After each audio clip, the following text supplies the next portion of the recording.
मुसीबत और लहर। मुसीबत और लहर, पानी की समुद्र की लहर हो, तालाब में लहर हो, नदी की लहर हो, समुद्र की लहर हो या बीमारी की लहर हो। इसलिए तो कोरोना को बीमारी के साथ में कहा गया था, कोरोना बीमारी की लहर।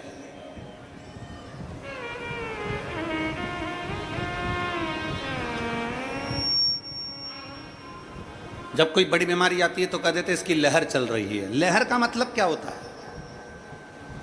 पानी की लहर और मुसीबत,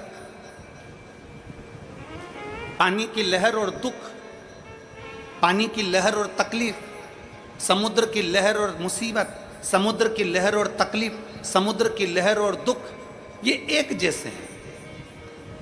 इनको एक जैसा कहा गया। क्यों?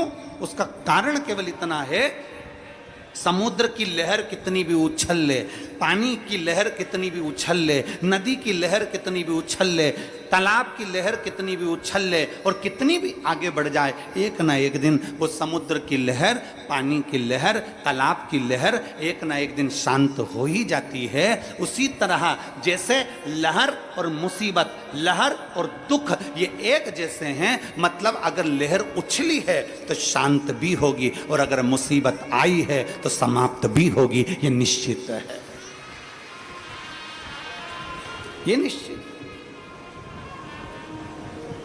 समुद्र की लहर अगर उछल रही है, पानी अगर उछल रहा है, लहरें अपनी सीमा को तोड़ दी हैं, बीमारी अपनी सीमा को तोड़ दी है। जैसे कोरोना को कहा गया लहर, कोरोना की बीमारी बढ़ी तो कहा लहर बढ़ गई। आखिर लहर क्यों कहा गया? क्योंकि एक ना एक दिन ये लहर थमेगी जरूर, एक दिन ये लहर शांत होएगी जरूर। उसी तरह समुद्र की लहर हो, पानी की लहर हो, बीमारी की लहर हो, चाहे कोई भी लहर हो, एक ना एक दिन वो लहर शांत होती जरूर है। उसी तरह शास्त्र कहता है मुसीबत कितनी भी बड़ी हो ये लहर की तरह है, दुख कितना भी बड़ा हो ये दुख कितना भी बड़ा हो ये भी लहर की तरह है, तकलीफ कितनी भी बड़ी हो ये भी लहर की तरह है। ये मुसीबत, ये दुख, ये तकलीफ जो लहर की तरह है, ये धीरे न धीरे एक ना एक दिन शांत समाप्त होती जरूर है। कोई मुसीबत हमेशा नहीं टिकती है, कोई तकलीफ हमेशा नहीं टिकती है।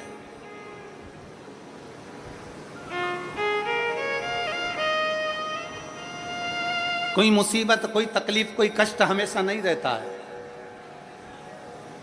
हमेशा नहीं रहता। एक ना एक दिन ये समाप्त होता चल जाएगा।